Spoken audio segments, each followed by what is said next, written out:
What's up, everyone? Welcome to another episode of the Long Run Podcast. This is Adam, and I'm joined by some of my favorite people in the entire world. We've got a small crew today, but both of them are quite literally some of the smartest people I've ever met. So I'm really, really excited to have both of them on. And it's great that they're both that smart because we're going to be talking about this franchise that deals with a lot of heavy topics, a lot of heavy science topics. So that's right. If you guessed it, we're going to be talking about The Matrix and particularly The Matrix Resurrections. Been a very controversial film, polarizing film. Some people seem to love it. Some people seem to hate it. I've heard comparisons to The Last Jedi, but I've also heard Really? things about it being. Yes, I know. I've also heard I can see things it. about it being the sequel that like the reboot kind of style thing that trend in Hollywood done right. So Mhm. really depends on who you talk to, I think. But before we even start getting started on that, it's time to talk about our guest. Of course, first up, we have Jake, aka Bojangles, the man who's been here from the beginning, a huge sci-fi fan himself, and the person who actually recommended I see this movie. We haven't seen this boy since Eternals. How are you doing today, man? I'm doing all right. I'm just chilling. Just chilling back in Chicago. I'm back Uh-huh. here. Back to And the old yeah, stomping grounds. I'm ready. I'm ready to talk about The Matrix. What a weird film, yeah. What a weird film. You're ready to enter the Matrix. I'm ready to do so. I'm ready to You're ready to jack in. back in and yeah, I'm ready to eat some steak. And Ready to jack in indeed. And of course, next to him is Evan, an engineer at Microsoft, the RIT Esports co-founder, alongside one of my boys in Peter. And of course, we haven't seen him since Godzilla versus Kong, an That's absolute right. classic heavyweight wrestling match for the ages. Evan, how are you Yeah. doing today, man? Adam, I'm doing great. I'm ready to talk about this incredibly accurate computer movie. As this is what I do every day. Every day at Microsoft, I get my plug and I just jack right into Azure and just upload myself to that matrix. So it's really great to see my profession visualized on screen in another. do they require you to only have green text and zeros and like Yeah. is that a requirement? No, well, I mean, it's not a requirement. You can use white, but like everyone will make fun of you for it. So Okay. you generally have to Okay. use. You don't want to be bullied like that. Also, It's a the cultural green thing. text will like burn your eyes at a faster rate. So it's like an endurance thing. You know. Okay. Oh, okay. Yeah. So you hear it here first, folks. If you want the inside scoop of what it's like to work at Microsoft, stay tuned more for this review because Evan here is going to reveal all of the secrets that you thought you might knew but really didn't. Yeah. So today we're going to be talking about Matrix 4, of course. Before we even get into that, spoiler warning, as always, for our reviews. We're going to be going full spoilers on this very heavily in-depth kind of review and discussion about this movie because that's the kind of movie that I think warrants it. Mhm. But before we even get into Matrix Resurrections, I'd love to ask both of you, were you big Matrix fans? Have you seen the Matrix movies before? Or even are you fans of the Wachowskis and their work outside of the Matrix? Tell the people a little bit about that. Let me Yeah. check the Wachowskis' filmography real quick. Yeah. I was when you mentioned that, I'm trying to think of something else that the Wachowskis made besides the Ooh, Matrix. Jupiter that I filmed. Ascending. Mm-hmm. Okay. All right. That's it. All right. So not that keep one. reading. Speed Keep on Racer, reading off the actually. filmography. Speed Which one? Racer. Speed Racer. I actually haven't seen that one. I really want to because it's kind of what is it? The consensus is sort of coming around on that film where it's kind of Yes. so intentionally stupid that it's brilliant. Yes. Yeah. It was. People didn't get it at the time. Right. It definitely was one of those films that people didn't get, and it was absolutely trying to be campy, and it didn't. I mean, I haven't seen it. I should. I'll put it on my list. I'm updating my letterbox right now. Hold on. But I'm gonna look at behind the curtain real quick. Adam, I don't see my little voice popping up out there. Am I being recorded? I see you at the bottom. yeah, no, you're as good. long- I see you. Okay. Yep. Is mine just a flat line? So I'm just making sure. Yeah, you're good. I still Yeah. see you going, so you should be all Yeah, right. yeah. You seem fine. You're Okay. good. Very Yeah. good. But anyway, Jake, please continue reading the filmography now that Oh, you I have mean, you have it up. it says I think they might have played a role in Cloud Atlas. They did. Yeah. Did they do that? They were probably Okay, so- producers. No, they were directors, but there was 3 Really? directors for that movie. That one was yeah. a cool Okay. one. Yeah, Cloud Atlas is one of my favorite movies ever, actually. V for Vendetta.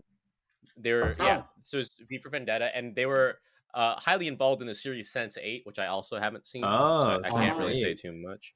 Uh, Um, yeah, that's one of like the really good Netflix shows that they canceled, right? Oh, I Like, think yeah, like you yeah, like that one. Okay.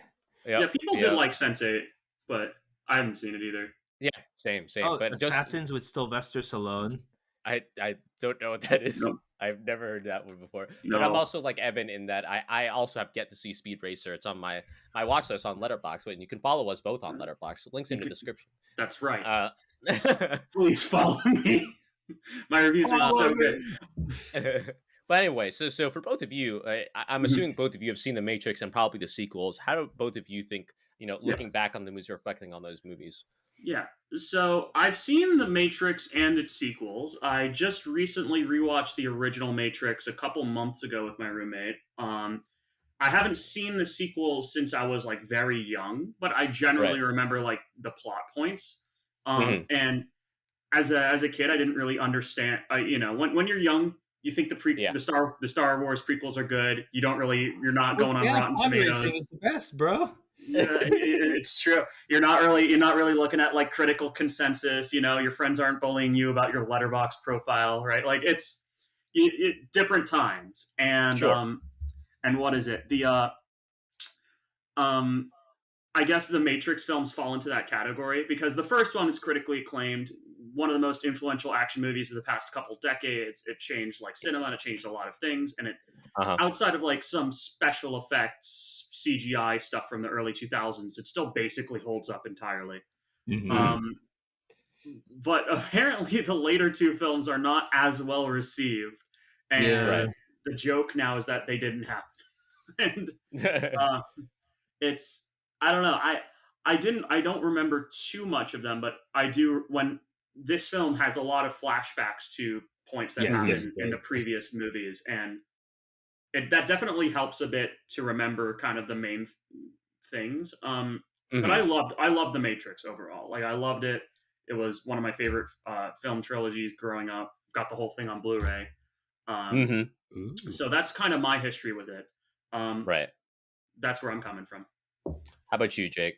I think I think I've always kind of so the Matrix has always been in like the since we've been born, it's been like in the cultural zeitgeist, right? Like Yes. it Yeah. because it was really popular around when we were coming up.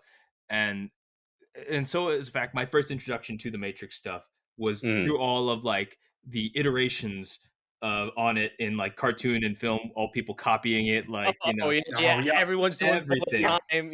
Yeah. Everybody's copying it. So that Yeah. was so like I grew up doing like that Matrix like back thing, like dodging bullets, even though like I had not seen the Matrix up in that point, it's just in there. Uh Yeah. huh. And so when I Yeah. actually saw, so my mom really liked it, so she showed it to me, and it was like it definitely holds up despite like being like kind of an older movie. And Yeah.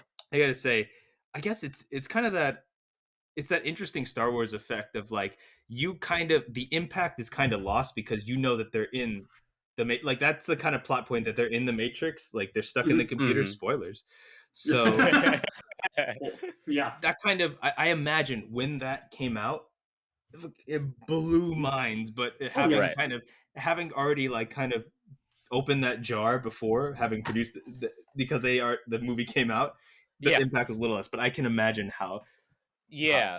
So I totally get what you're saying, and it's a little difficult for us. I don't remember what year you were born, Evan, but I know I'm a '95 baby. So Same. Matrix, I believe Matrix came out in '99. So there's no way, Mhm. like as 4 year olds, even if we were able to go into this movie, a rated R movie, and saw it, we could ever It was fathom rated it. R. It Yeah. was. It Yeah. was. Oh, I geez. yeah, I don't know how iTunes let me like rent it when I was 10, but cool on them. Maybe I should have said that, but that Apple So, account's dead now. I was the, about to say, shout outs to Apple. shout out Now to Apple. for sure. No, I'm agree with all of you. I haven't seen the original Matrix for a while, and I haven't seen the sequels for even longer. Probably not since high school, Did you but actually watch the sequels? I did. I Mm. remember specifically because I saw it after taking AP Comp Sci, and I felt like I understood a little bit more about what the movie was Yeah, no. trying to say. No, sorry for laughing. You're totally right. Great films help with my computer science knowledge. Oh. Why I'm here today. But no, I think the original Matrix is definitely one of those things where you had to be there, right, to really understand its impact. And one can only look at you can tell how impactful it was that it was parodied in Shrek, because if you make it to Shrek, you made it as like a Oh, is that? cultural Do you think icon that's status. like the kind of that's the bar? Is that I, Yeah. like another rating? Like if you made it into Shrek, so Ricky Martin's like he's the guy. He's the god of music. exactly. Yeah. All It's- things always end with Shrek, Jake. Always.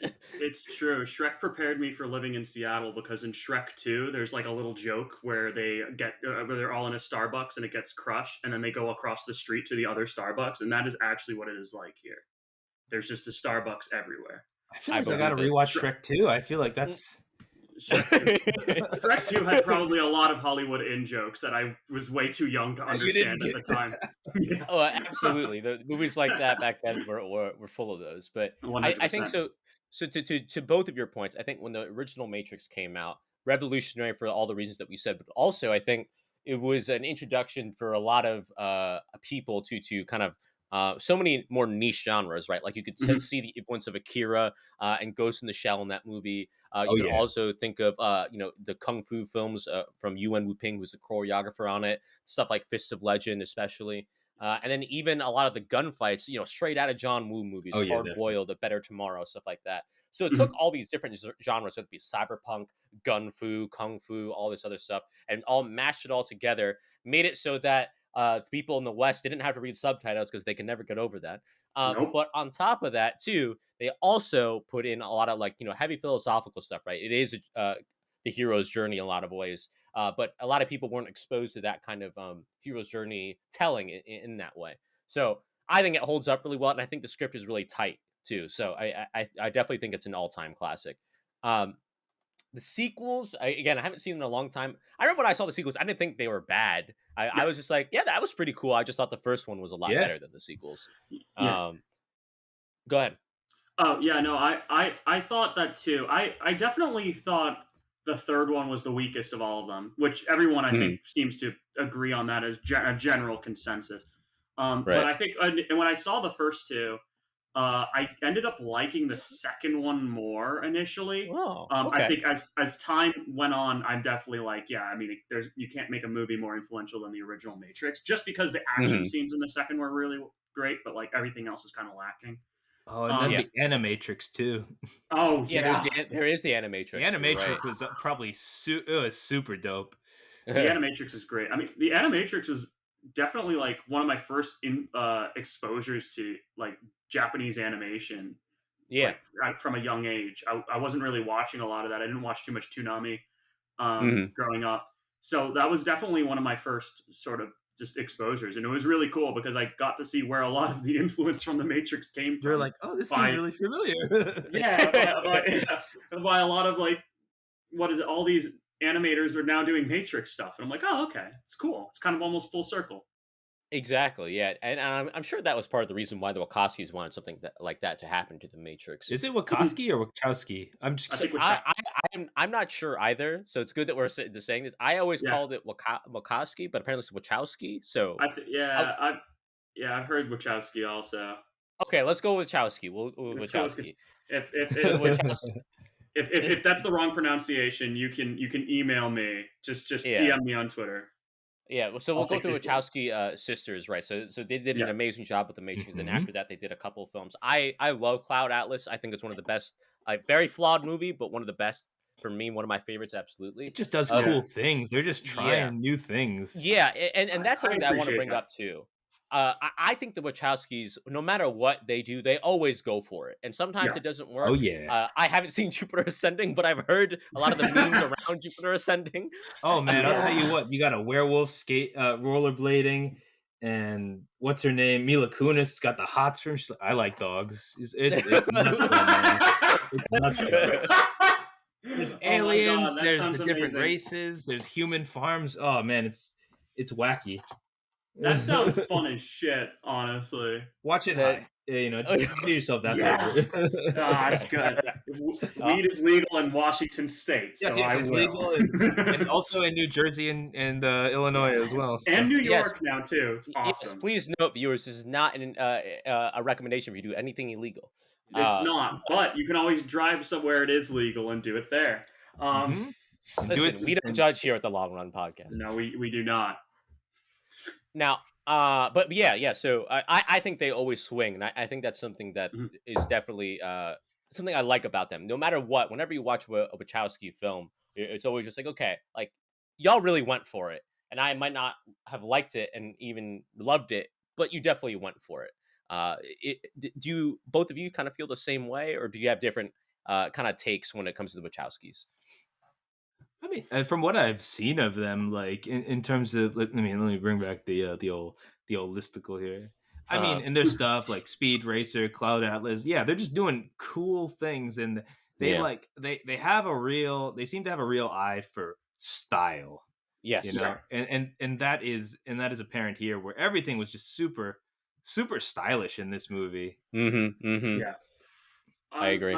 I'm definitely a fan of visuals in film and like cinematography. Like if I were to go into film, I'd probably do cinematography, visual stuff. And one of my Right. I'm a huge sci-fi nerd, but one of my favorite films is Blade Runner 2049. Yeah. Ooh. Because it's just a gorgeous film. It's just eye candy. Just like Shout out to everywhere you Roger look. Deakins, man. I, Roger I Deakins. Roger Deakins, I love you so much, man. Right.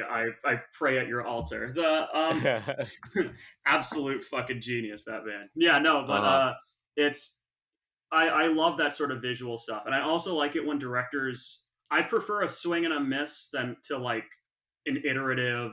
We've done this before. We've been here Right. before.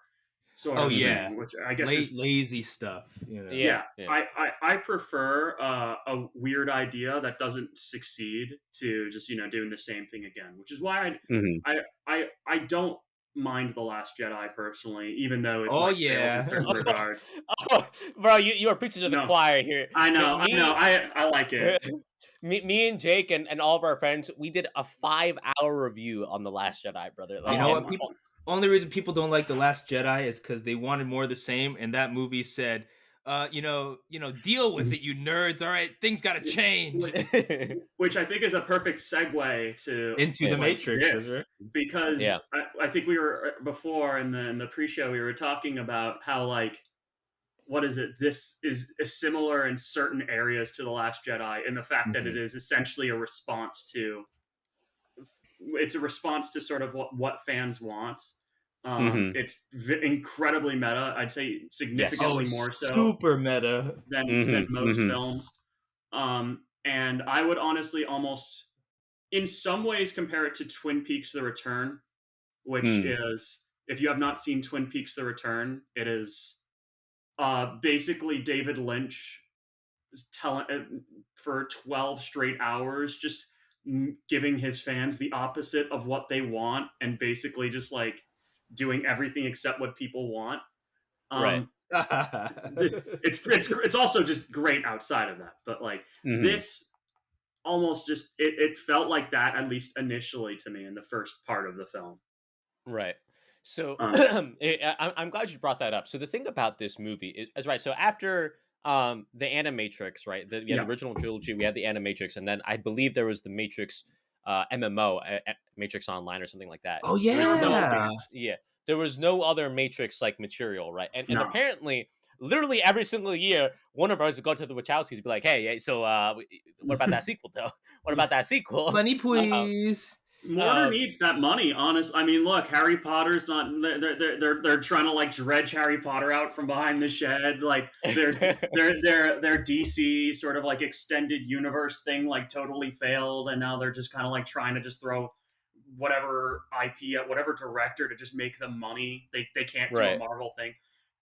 So they're just like desperate for some franchise that will give them like yearly Hmm. recurring revenue in the same way that like Disney has with basically everything.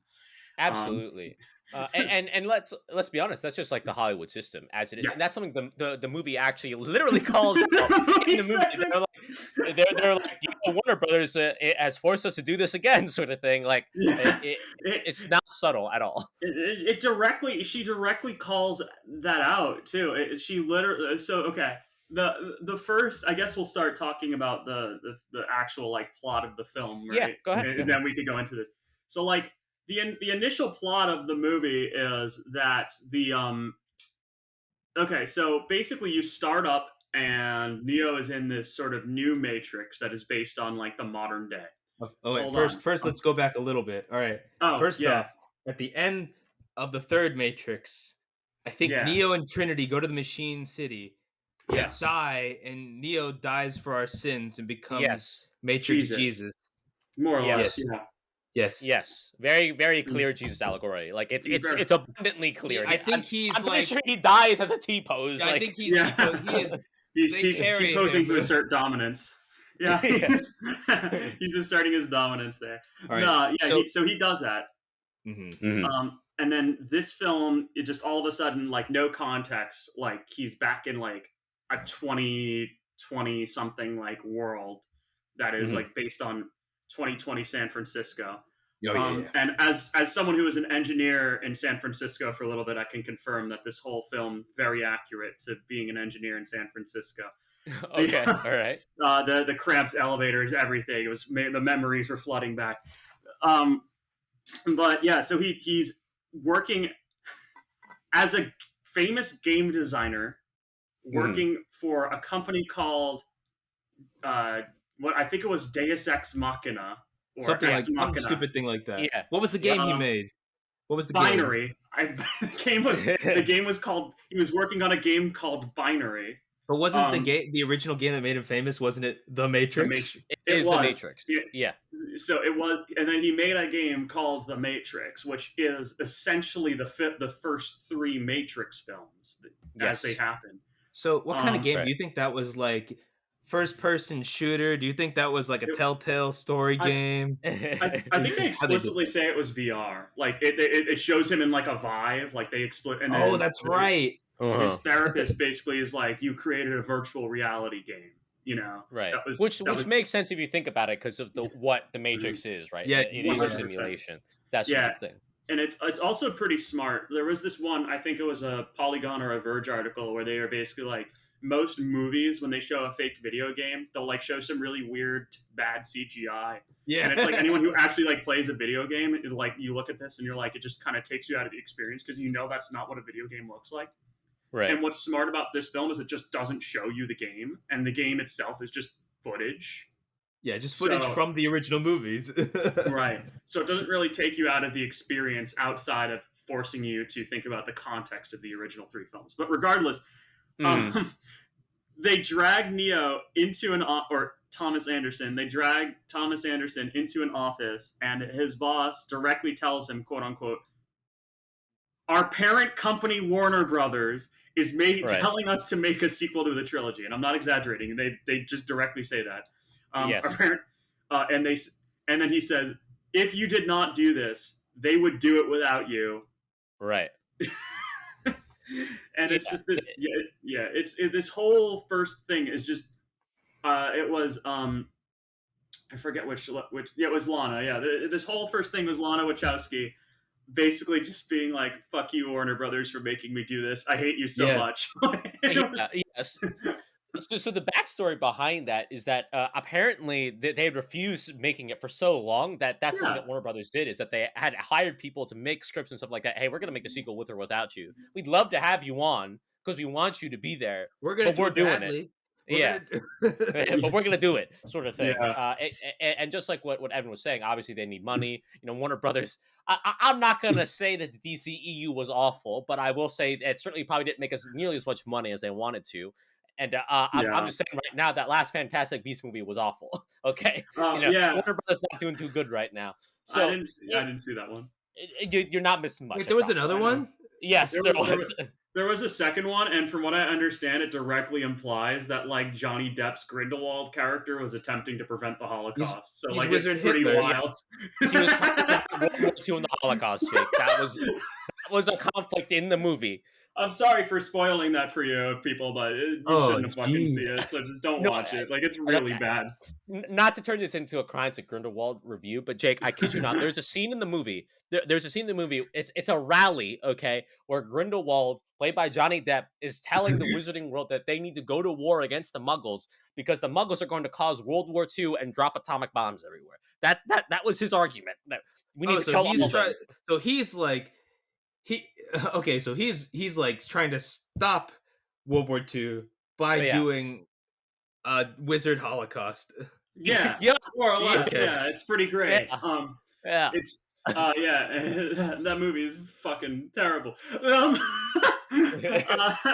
it, it's definitely not that good. But what No. I was trying to say though is that Warner Brothers is not in a good spot. And for the longest time, right, they had always asked the Wachowskis to be involved in this and whatnot. And apparently, what Mhm. really got Lana Wachowski involved is something, a personal tragedy that happened to her as well as her sister. So both of Mhm. her parents died within the span of 1 month. Oh Oh. And no! then there was another like close either family friend or friend of theirs that had also passed away, unfortunately. And as they were Alana specifically was processing the grief of obviously such a huge thing to happen to anyone. And it was on a sleepless night is where she came up with the story for the Matrix 4, apparently Matrix Mhm. Resurrection. And in her words, it was something like, I was dealing with the loss of my parents and how I could never have them ever again back, right? And Mhm. then she came with the story like, but I could get Neo and Trinity back. And for Mhm. me, that was something that was very, very comforting and something that I felt like, okay, I might not have my parents, but at least I can have quote unquote, like, my most iconic or greatest creation, whatever you want to call it. Yeah. I could bring them back and make a film about them and that sort of thing. And It's that a brought her a lot of comfort. very interesting way to process grief. Yeah. And It's I'm certainly. for sure, but it's respectable, and I understand that, and it's like Mhm. it's just sort of that initial. I don't know.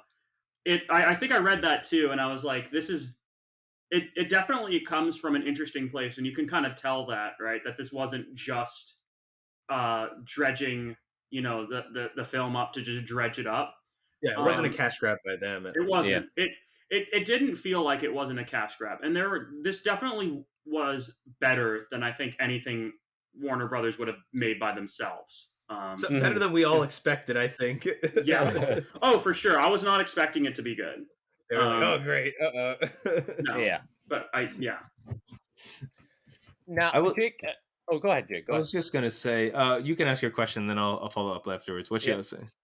No, what I was going to say is that since we were talking about meta, I remember you had told me that was one of your favorite parts of this film was how meta it was. I Oh was yeah, that's what going to I was ask you gonna to say. elaborate on that. Yeah. Yeah. So I mean, as Evan was saying before, you start off on this film, you are just dropped into regular old Thomas Anderson, played by again by Keanu Reeves, who just looks Right. bedraggled with that beard. He just looks tired, and Uh Yeah. huh. and you're just like, and you're like, the Matrix, the game, and you're like, well, there's all the movie scenes, and Mm. you're and throughout this whole thing, I'm asking myself like, is this what they were trying to is this how they're going with this movie, that the Matrix wasn't a thing? Is that, are we not going to even see like robots and like computer Right. programs? Are we are we Mhm. just going to be grappling with Thomas's psychoses? That Right. would be Right. awesome, honestly. I would be I like, mean, I thought that's what they were going for. I'm like, oh my goodness, what a heavy film. Right. I, Right.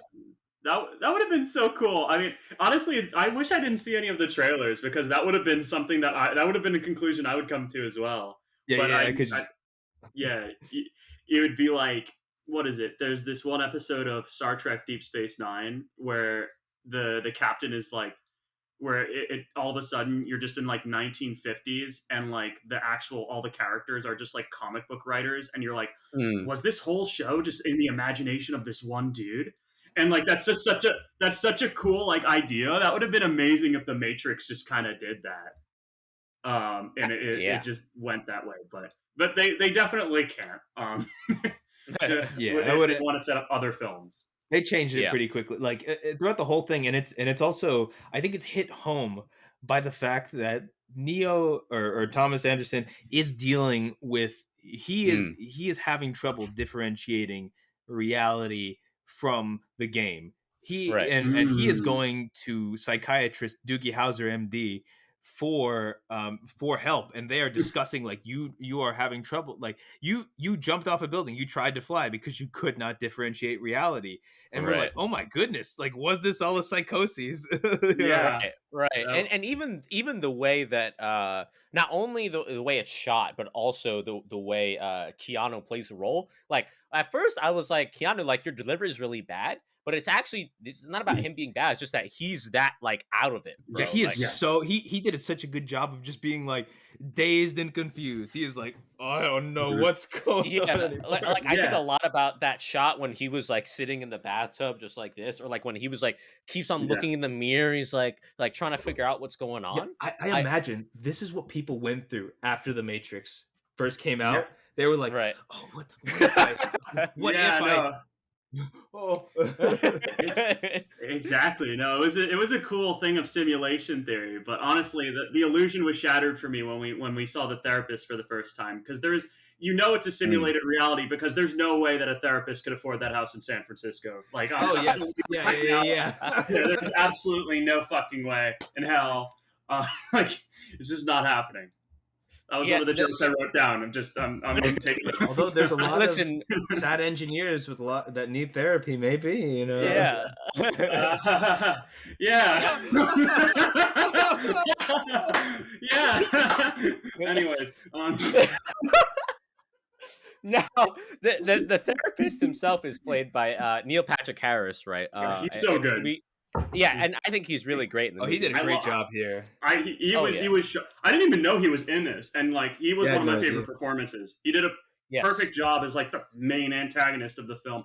He was like menacing and shitty. hmm Uh, he was this really cool kind of character that you don't know whether to trust in the beginning, which is a pretty great inversion of the architect from the previous Mhm. films. yes, yes, Colonel Sanders, yeah. Oh yeah, Yeah, and I think Well, it's also extra sinister because you're like, this is the therapist, like he is, right, yeah, like they are trying to tell you don't jump off this ledge, like you are going nutso right now. You right, yeah, gotta right. like you are not well, yeah, Thomas.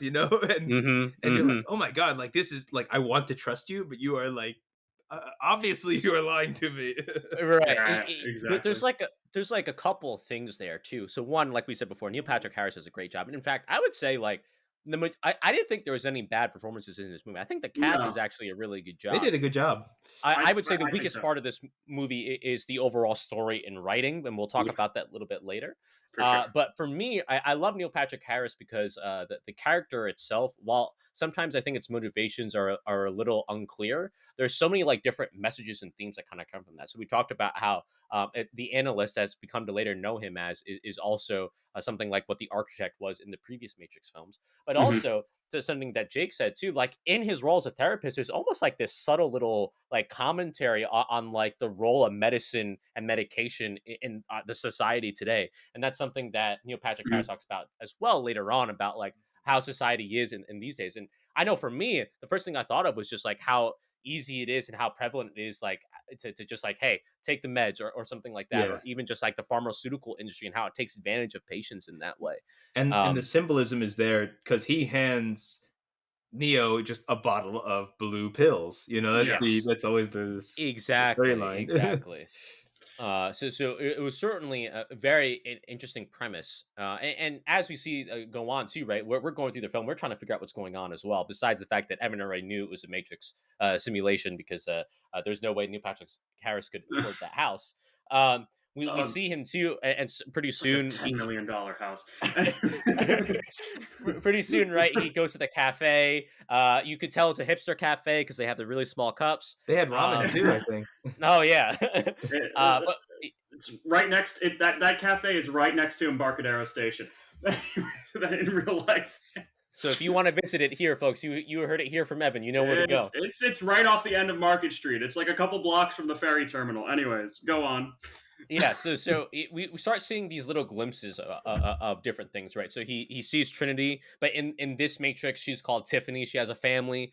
They don't know each other. They Neo has that weird feeling like I feel like I know you, but they've never met before. That sort of thing. Hmm. And there's even this really interesting scene too, where they do like a meeting, right, where they all trying to figure out what the next Matrix is supposed to be, and they all discuss the meanings of the Matrix, and Oh everyone is yeah. just talking, and Neo is just like he's just sitting in the corner. The original creator of the game, he doesn't say a word about what it's actually about, which I thought was a really Yeah. interesting scene. How'd you all Well, feel about that? well, I it wonder. reminds me of how you discuss your meetings sometimes talking with people that don't Mhm. understand esports. It's like, oh, Yeah. you know what the Matrix is about? All the Guns and time. explosions, and we need NFTs. NFTs in this Oh game. man. And yeah, we NFTs are the look. I'm NFTs are the future, guys. I'm sorry to break it to you, but That's just it, it's man. that's it.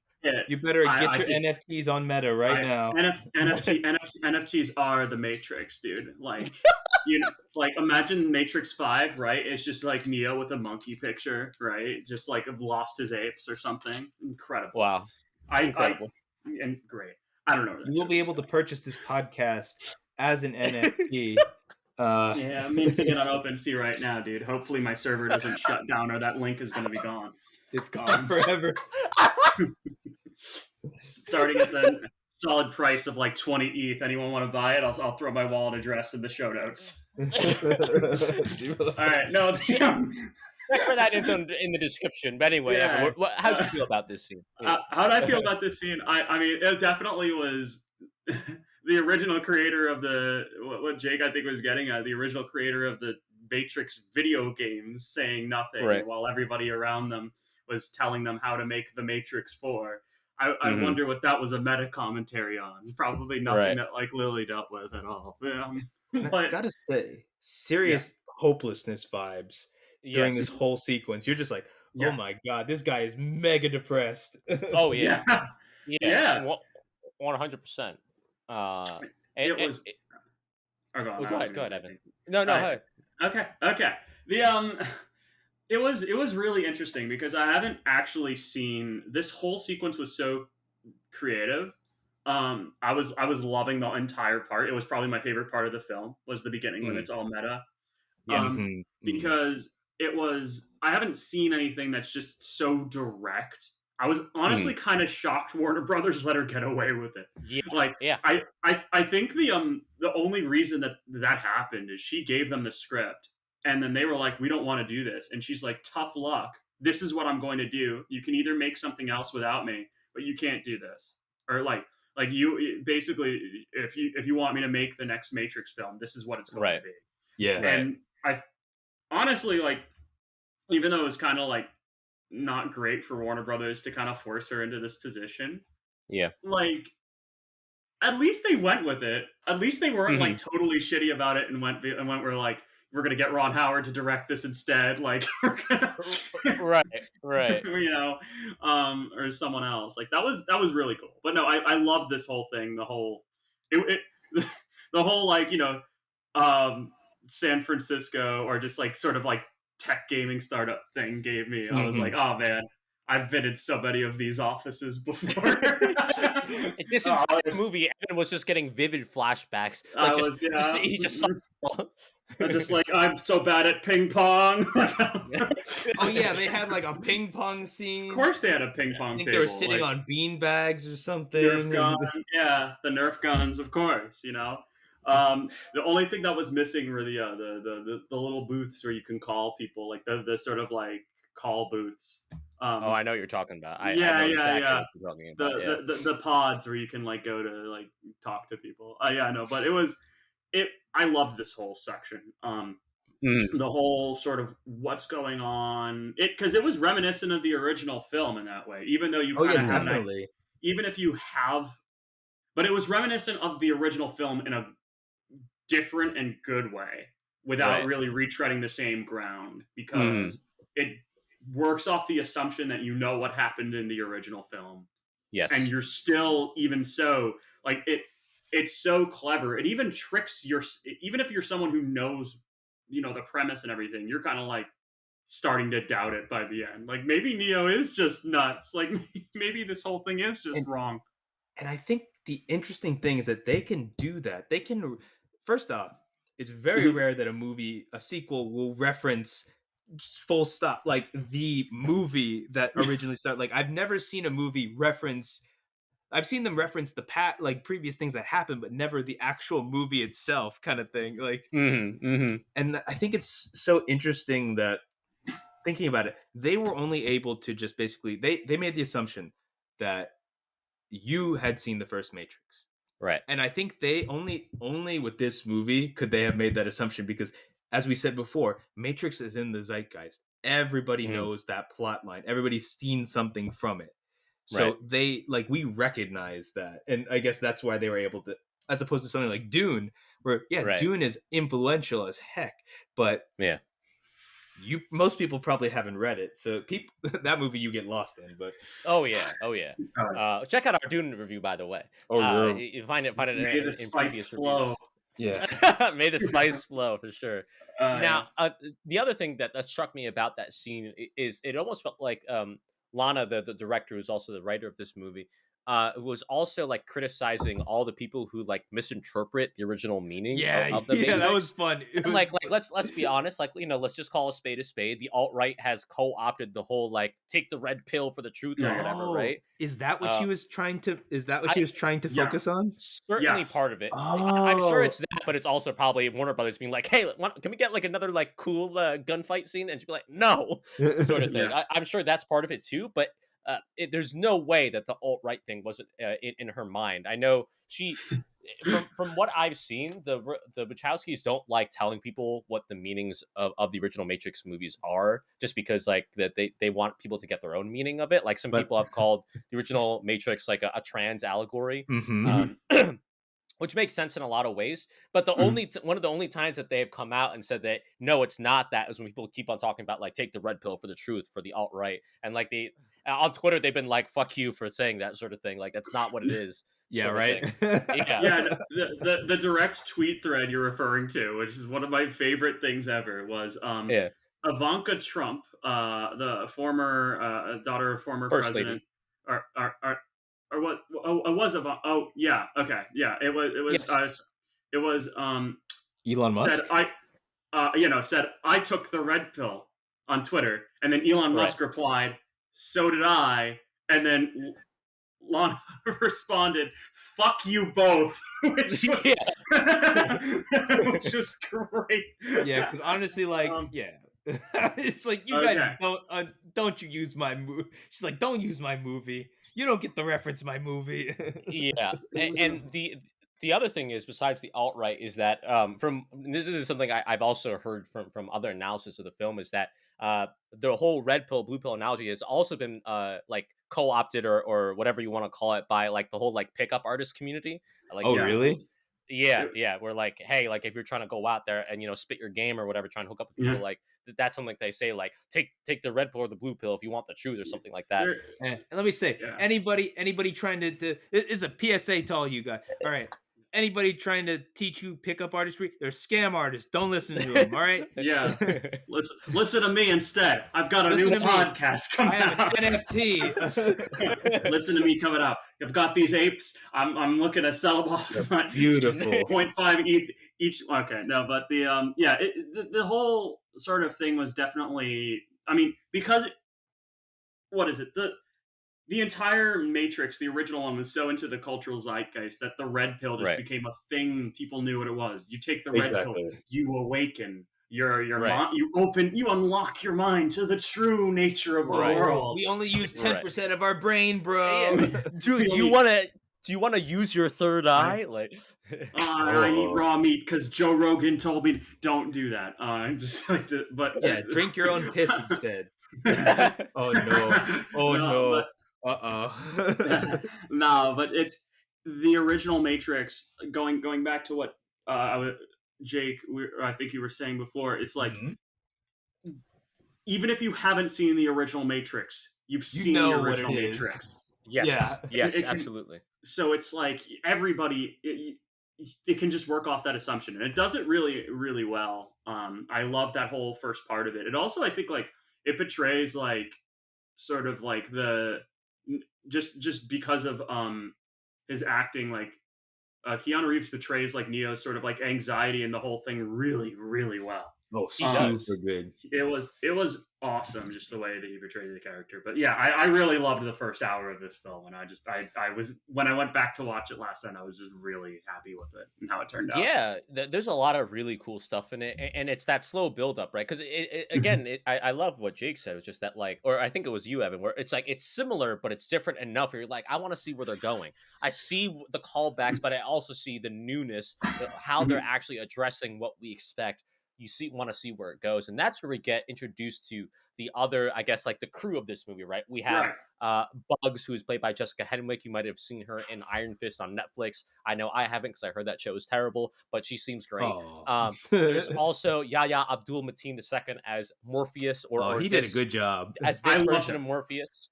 My He you boy. might oh yeah, you might have seen him as Black Manta in Aquaman, Oh, he or was as Black Manta. Yeah. Oh yeah, And he played a character named Cal in the HBO Watchmen show, which yes, is yes, so incredibly Oh. good. yeah. Go watch it. It's a much better sequel to Watchmen than Doomsday Clock, is what I'll say. No, Anyway, it's so. Anyways, yeah, no, he's yeah, great. I love that guy, and yeah, he's he does a great job as Morpheus here. He I does. agree. I agree. And at that, by the way, that's no easy task because Lawrence No, Fishburne owns that role. And I yeah, still think Lawrence Fishburne is better, but I well, think Mateen does an amazing job as Morpheus. And as we sure. found out, that it's like I didn't quite understand the reasoning, but it's somehow he's like a merging of what Morpheus was, but also like an agent. I So didn't Yeah, so quite he was understand. basically like an iteration on Morpheus. Like Morpheus, I think Morpheus is dead. I'm not sure. Morpheus is dead. He's implied to be Yes, dead. Okay. yes, I forget why he died. I think it was just because there was like some attack on Io, I think was what the Uh, movie implies. hmm But yeah, there's mm, a monument to him. He passed away before the film takes right. place. Yeah, he was like unanimously like voted as like the leader once after the revolutions or something like that. But Okay. Right. there is no Lawrence Fishburne in this movie, right? Yahya Correct. Abdul Mateen II plays Morpheus, or at least a version of him. Yeah. And And then we also have Bugs. Go ahead. yeah. Oh yeah, no, one of the just before we move off Morpheus, the going on the whole meta thing. He literally his first appearance in the film, he walks out of a bathroom stall and he says like with the same like Morpheus inflection like at last, and then he just starts laughing. He's like, "Sorry, I couldn't resist." And he like breaks the whole like Right. impression of Lawrence Oh Fishburne yeah, and everything. they do that so much where they're like, yeah, we know, like we're like playing it a little bit, like we Yeah, it like was great. basically But all the characters in this movie that are on our actually I'd say all the characters are basically they they seem to have this kind of through of like we've seen the Matrix, we love it, we're big fans, and we're yeah, kind of riffing on it here. yeah, exactly. But it's so self aware and it's riffing on it, and it's not like he's trying to do Mhm. like a Lawrence Fishburne impression. Like Oh yeah, he he does his does the own fish. thing. Yeah, he does his own thing. Absolutely. Yeah, he really does an amazing job. Especially like it's hard to like go into those shoes. And something that I love that both of you have pointed out is Keanu Reeves not exactly known for being an Oscar worthy like high range actor, but he does a really good job here. And I love this scene in particular because when Morpheus is up there, he's like, "Yo, I got what you want. I got your fix." He's like showing the pill to him. You could see Neo's like, He's man, I don't know. freaking. It's like when you give like when you're just like, hey man, just one more hit, and he's like, bro, I don't know if I can go back to that. Wait a second, wait a Yeah, he's second. like hold on, I'm on medication now, bro. Like Yeah, Yeah. he was freaking Amazing job. out. Yeah, it was so Hmm. good. I love that whole thing. But yeah, who played Bugs again? Because I guess we'll go through the rest of the cast, right? Jessica Henwick Jessica. plays Bugs, right? I forget who she was in Iron Fist because I did see Iron Fist, and I won't say it's bad, but I also won't say it's good. I think her name is Maggie in the show or something. Oh my god, Like I she's the forgot that co-lead entire. in the show outside of whoever Iron Fist is. I am um blanking entirely on this. I it was forgot that she. Colleen. Colleen I've What? Wing. forgotten. There's no.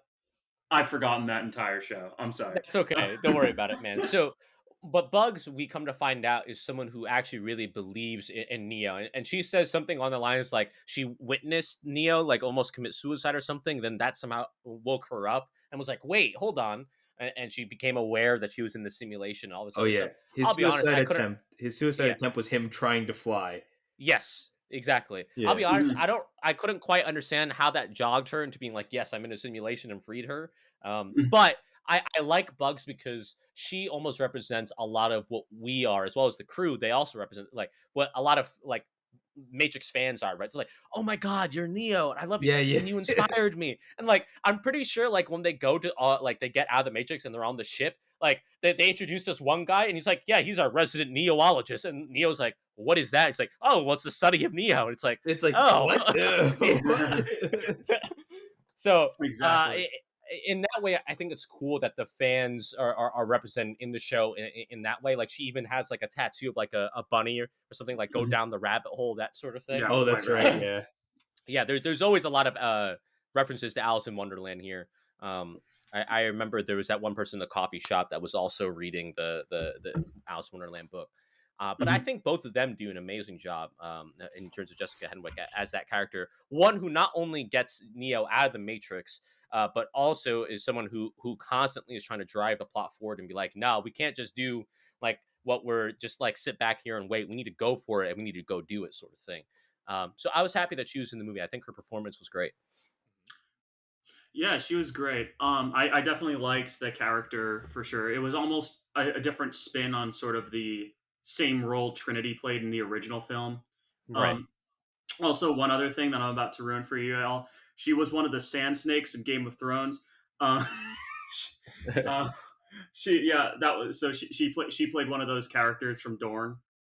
Um, anyways, I'll be I honest, was I just haven't like, seen Game of Thrones, so it didn't spoil anything for me.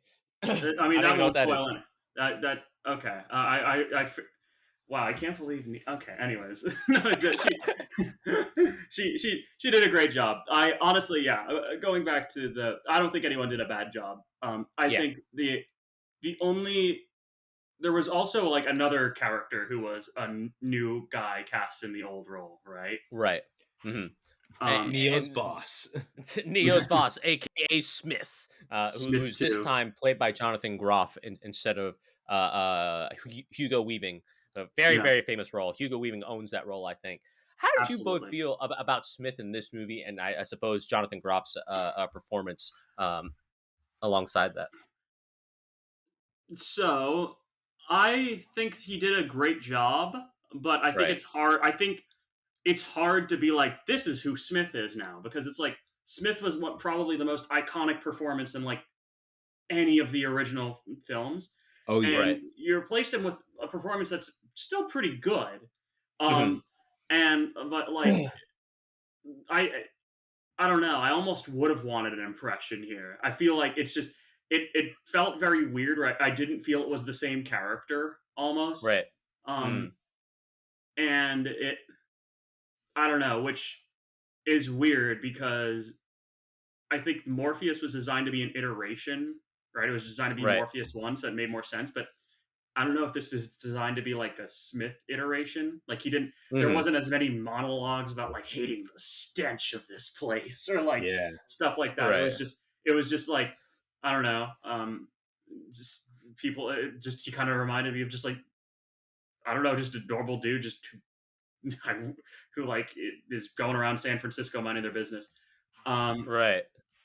So I think he did fine, but I don't know. It's really hard to replace like Hugo Weaving here. Like Absolutely. you're going to be compared to him. So No matter what you do, yeah. What you think, exactly. Jake? I mean, Evan's right. It's just there really wasn't a through line between the two characters. It was kind of just its Mhm. own distinct thing. Yeah. Um, and it also didn't matter as much because he didn't really show up Yeah. a lot.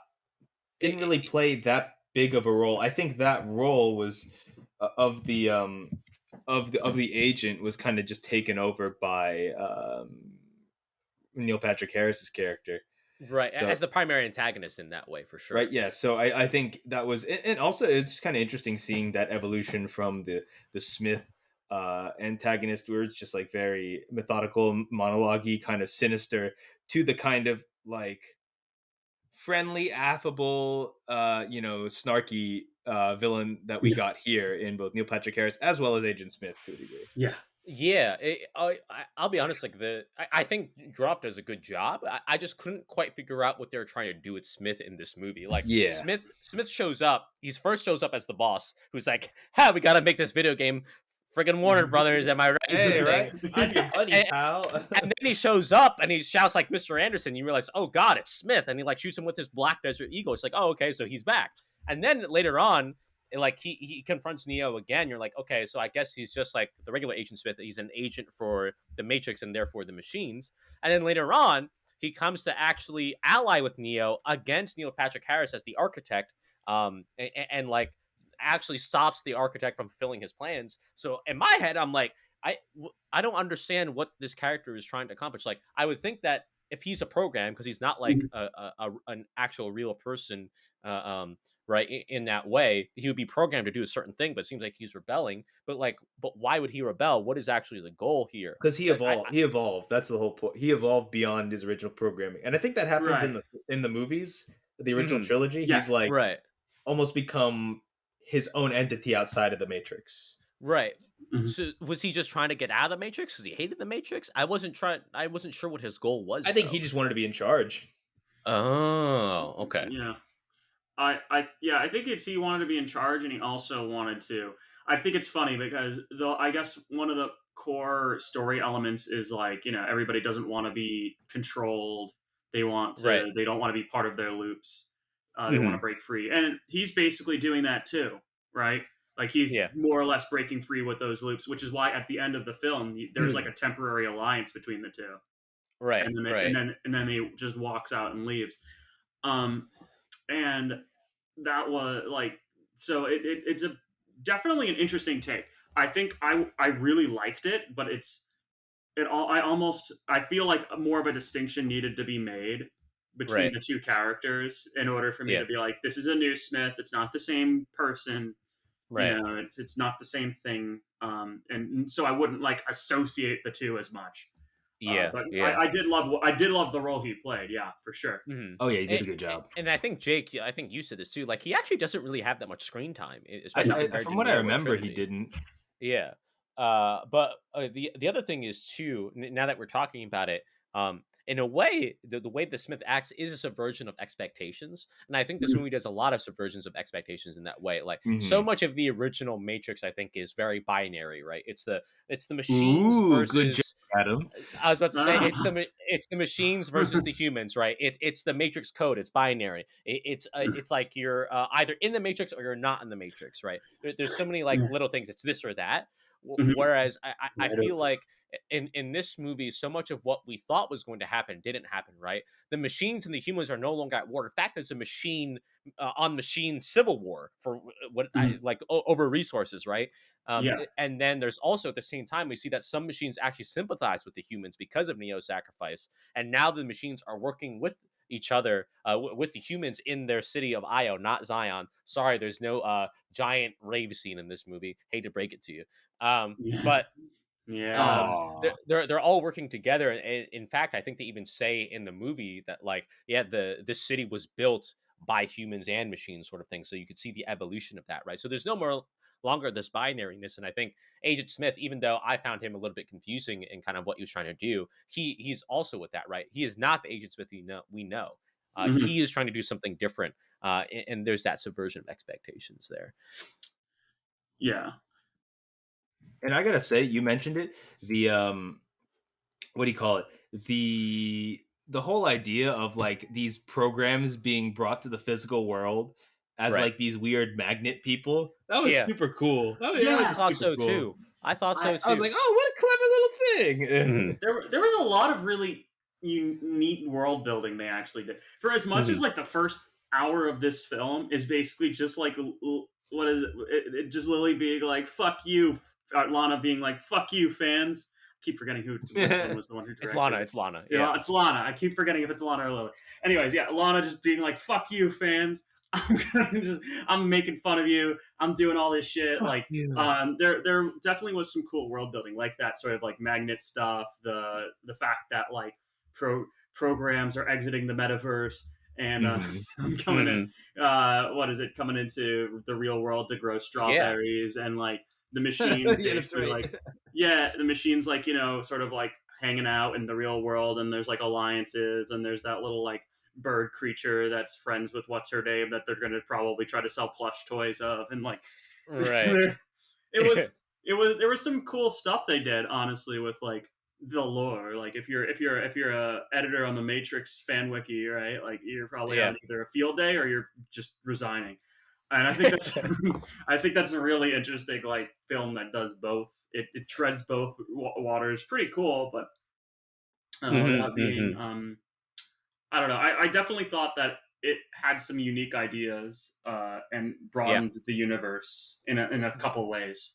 Yeah, I'm so glad we didn't just go back to like, yep, the machines and the humans are back at it again, sort of thing. And Yeah. to your point, Evan, I actually thought the world building this movie was one of the best parts about it. Hmm. Was just like, oh, I love to see how this has all evolved and how we've the world has changed. And even Jake, something we had this discussion I think many years ago about AI, right? And you're like, I'm so tired of this whole trope of like, no matter what, the AIs are going to turn against us, right? And you, it's something that you said, just like, I think we actually don't know, right? We, who knows, they might see something different, and that's something that this movie brings up, is that were AI that saw things differently, that it's worth allying with the humans and not really merging, but like integrating into a uniform society in that way.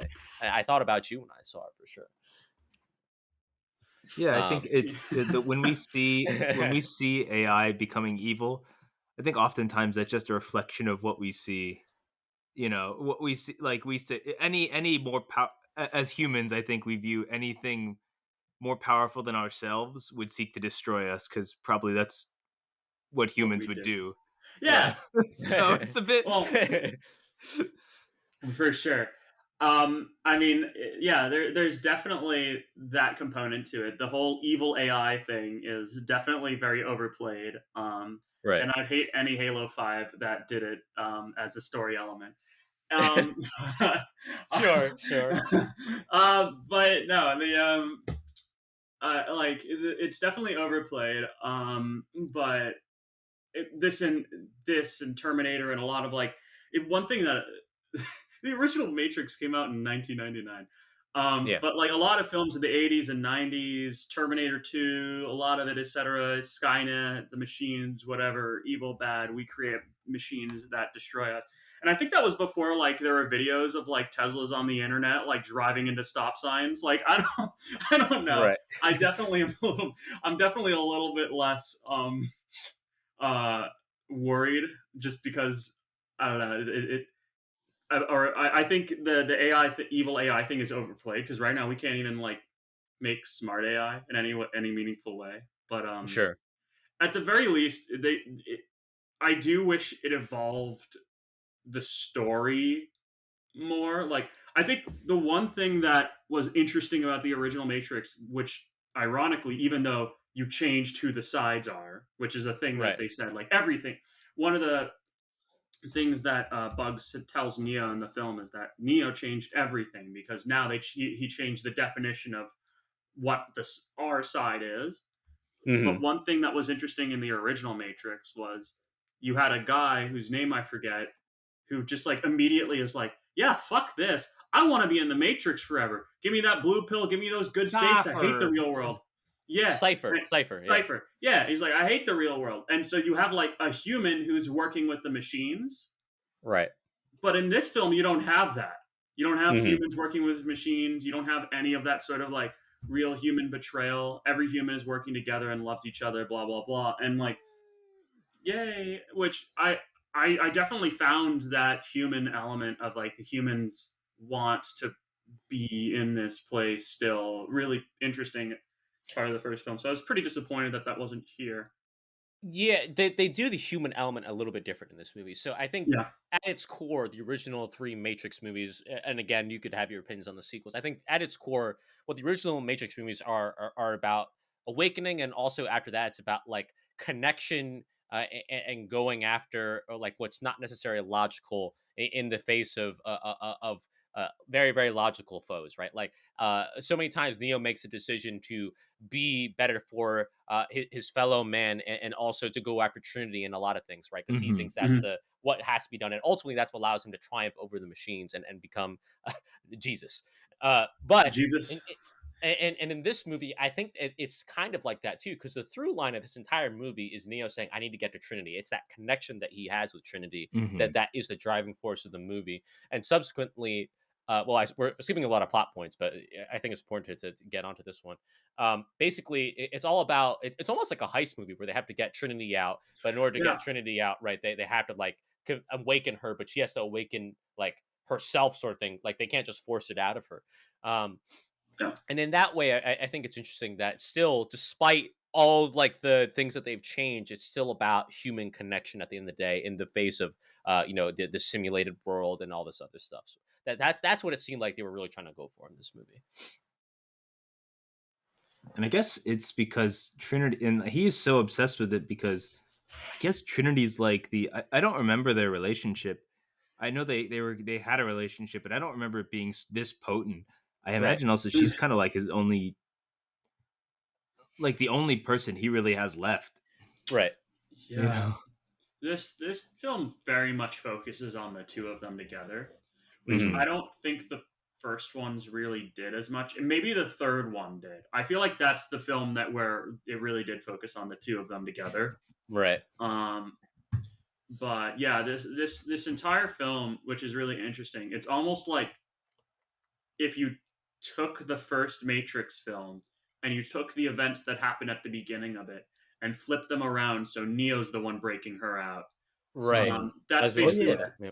that's what like the later half of the film almost essentially is like Mhm. Neo breaking her out and the events that lead up to that, and that whole thing. So it was an interesting like twist, but my take, if we're ready for takes on it, was that Hey, dude, Yeah, whatever. take Go it. for it. Go for it. okay. I definitely felt like the first part of the film was great, and I liked how it wasn't a retread and it wasn't like just a Force Awakens style soft reboot. Right. But I felt like the second part of the film just kind of was. Um, Mm. and it did more or less the second part in certain instances just feel like they're doing Matrix 1 again. Mhm. Which I wished for something that was a bit more different, and Mhm. like a bit more risky than more or less just where we got to break someone out of the Matrix again, Mhm. as a plot line. But yeah, that's more or less what the rest of the film is. The rest of the film is Right. like Yeah, he's right. Neo breaks out of the Matrix, of course. That's what happens in the Matrix. He breaks out. Mhm. You get the whole like pod scene, like waking up after 11 hours of sleep, like just like breaking out of your Right. like goo pod. After did one too many Soylents, and you're I'm hopped up on Huel. yeah, too much from the Xbox fridge, and the uh, like he breaks out of the Matrix, and then he goes to the new Zion, which is It's Io, called and then IO. Yep. Io, which is a cool name. I love it. And he has to go back, to essentially save Trinity and get her out. Mhm. That's Right. more or less the plot of the film. There's like a bunch of little details in there that Yep. we can go over, but that's the main idea. Mhm. And I don't know, that second part definitely was where it started to just. It wasn't bad, but my attention was kind of waning a little bit. It was just cool Mhm. to watch. It was that was part cool to was like watch. the fun Yeah. part. Okay, it definitely was. Like the action scenes were great. Okay, the action scenes throughout the entire Ooh. film are awesome. I'll The action have to scene- disagree. Really? Hot take. I'm gonna Oh, disagree. I actually Adam, didn't just really like because the it's action. not the raid doesn't mean it's not fun and enjoyable. Oh, you're a fan of the raid? Yeah, we I love all. the rate. I was trying to figure out like why I didn't like the action, and I can't tell if it's either because it's not choreographed well or it's not shot well. It's one or the other. I like, and I think the one that really got me was the ending chase sequence where on the motorcycle, because then it just for me it was like this turned into a zombie movie, and I was like I'm a little bored. Oh yeah, that was kind of wild. That was just like, all right, here we are. And I think the other thing is too, like Neo starts spamming his like force abilities now. Oh yeah, that was kind of lame. That was kind of lame. Yeah, that He's was just like, super lame. It's oh. once he's like all powerful again and can just more or less like he just gets his like bullet shield. I'm like all the Right. tension's gone. Yeah, it's like when you play a game, it's like Yeah. Jake when we would play Street Fighter with Austin, and he would just spam the same special move over and over again, and he'd be like, "I Mhm. never played this game before." Yeah, And it's just like, exactly. all right, guys, like, First, I've memorized all of Ken's combos, so But I understand I this. mean, what more do you Um, need than Shoryuken? Well, Hadouken specifically, you go to the back left of the stage and you just keep spamming it against your friend who's button mashing. Bottom half circle punch, just keep doing that. They come up to These you, you grab them and these throw them against the fucking wall, and that's ranged how you win. characters. Adam, these ranged characters. Everybody's got a range, right? You're just gonna go in there. Adam's gonna come and beat you up with his knee. What is it? Who are you playing? I can't remember. I was playing Sagat, but so I also threw fireballs. Oh, you guys yeah. suck. All right, come over here, my tortilla press. Yeah, Jake. Okay. So for those of you who don't know, Jake was the true Rush-on character as El Fuerte in Street Fighter 4. Yeah. Yeah. Anyway, I was a but- bad player playing a bad character, but I had to do Yeah, it. that's not the move. But it did remove a lot of tension from the end fights, and I agree. I'll agree with you. The last fight and the sort of that whole last sequence was not as good as it could have been. The whole shield thing and all the tension just kind of was gone. Mhm. I don't know. Yeah, like I don't think like there was the action scene on in the train or the subway, and I was like, yeah. okay, like I'm okay with That was this. Like great. I'm not blown away, but like I like this. And then there was also that scene between the crew versus what they call them, the Exiles. It was Smith and the Exiles or something like that. Oh yeah, I don't know who they were, but they Yeah. were like I I was confused by that too. I had to look up on the Matrix wiki who they were, and the Exiles were. Please enlighten us, please. Okay, the Exiles were basically there were a bunch of characters from a bunch of programs from the original few Matrix films that were like rogue programs that weren't deleted from the Matrix. There was one that was called like the Frenchman or something, who was like an information broker. There were a bunch of like different, like more or less the program characters that were purged.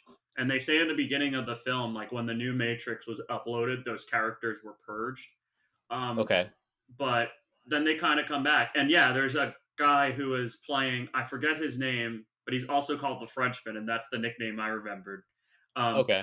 And he's just like, they're doing this fight in like this clock tower, and he's just yelling a bunch of things like face zucker shit, and like, and it was really weird, and I don't know what that was about.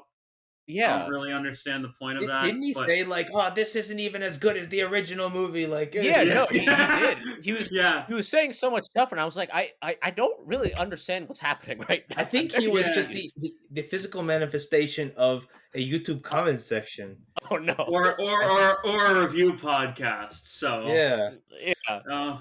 Sorry, Lana. You were But right. I do think that the action there was like that's probably the best action in the movie because that's where we actually get to see people do hand to hand and all that other stuff. That's where we see Neo fight Smith, like in a pretty extended action scene, and it was pretty cool. I liked it. I liked the parts when it was them punching each other. You got like a cool kung fu fight, like that was nice. Yeah. It was a good callback as well because Neo and Smith have always had iconic fights, whether it be at the end of the original Matrix. There was the one versus all of the Smiths in the courtyard where he like knocks them over. There's actually a bowling pin like sound effect. Yeah. And he's spinning around the pole and kicking them in the face. Yeah. Yeah. That's classic. Matrix Reloaded has some really, really good action sequences. Yeah, if you ever want to see what inspired essentially every single Newgrounds animation from 2001 to 2006, you should watch The Matrix Reloaded. Oh man, you're right. Oh, it's coming back to me. You definitely should. You know the crazy part is, depending on how old you are, if you listen to this, there are some people who won't actually know what Newgrounds is and like what it did for like animation and online videos in general. I have a friend who's currently working as like a professional like 3D animator in LA. All his start was Newgrounds. Like he's done stuff on like Marvel movies at this point. Like Newgrounds is where he got his start. Like the current crop of animators you see working in like on making TV shows, everything, all Newgrounds. It's incredible. Smiling Friends just premiered on Adult Swim. Go watch it. What I tangentially related, but what I would say is like if y'all ever want to learn more about that, if you don't know about that, any viewers or listeners out there, highly recommend you watch a video by Captain Christian, one of the best video essayers out there. He does something about Newgrounds. That'll tell you all you need to know. Absolutely, but it's great. So Evan and I were talking about the action, but how'd you feel about the action in this, Jake? Yeah. You've watched a lot of action movies before. You and I have watched a lot of kung fu flicks, whatever. How'd you think? I was just kind of along for the ride. I mean, I thought it was enjoyable. Nothing really took me out where I was like, this is lazy. This sucks. I thought it was just Mhm. cool, and I was like, oh, the impact is cool. Right. Yeah. I just thought it was well done. But I do want to kind of continue on the point that it was just kind of once Neo got his force powers, it was kind of a little bit, whatever. Yeah. Until we get to meet Neil Patrick Harris again, The analyst. Yeah.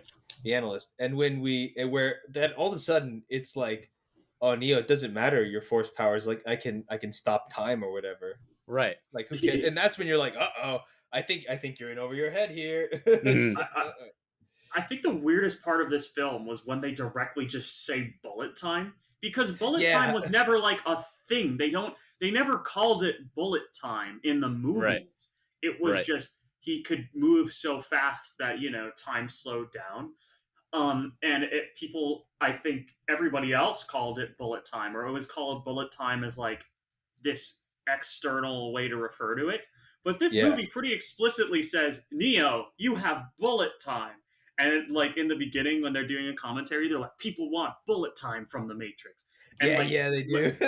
towards the end, when like the analyst slows down time, he literally says, I am using bullet time right now to slow time down, which is what Mhm. you used to use, Dio. That was your power, and I'm using it now. And I'm like, that's a little interesting and weird, but Yeah. it definitely took you out, but I think it's supposed to do that, so I'm not really Yes. like docking it points for that at all. Yeah. I actually really like that scene, so I'm really happy you brought it Yeah. up, Jake. Like, It was because great. this is really the scene where we get the explanation. Because at that point, we still think that the analyst is, or Neil Patrick Harris, I should say, is just like A therapist, right? yeah. But at this Yeah. point, this is where like his hand is revealed, and yeah, it's an exposition dump. But I think it was actually like I don't know if Lana was trying to get us to like the villain or not, but everything he was saying, I was basically kind of agreeing with.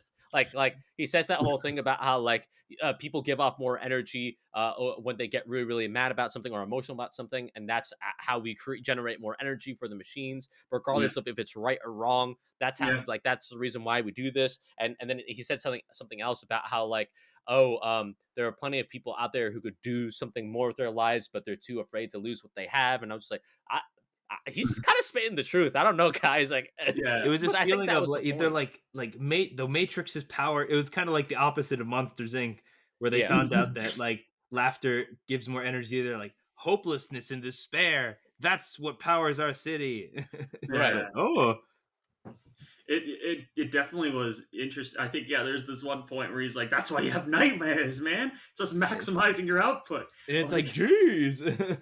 that's pretty cool. I definitely enjoyed that little. It definitely seemed like more of a little like plot point tidbit. Yeah. But it was that whole thing really, that whole scene with the bullets slowly moving towards Trinity and like everything's Mhm. frozen. That's really what sold me on Neil Patrick Harris's performance in this. Like Yeah. it was that scene specifically. Like he was perfect.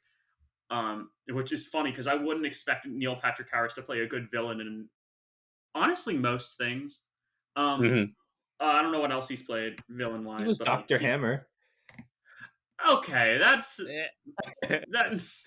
No, you mean in the sing along blog?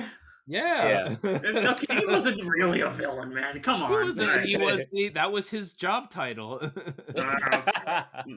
But antagonist, I say. Let's say he wasn't an Sure. antagonist in that.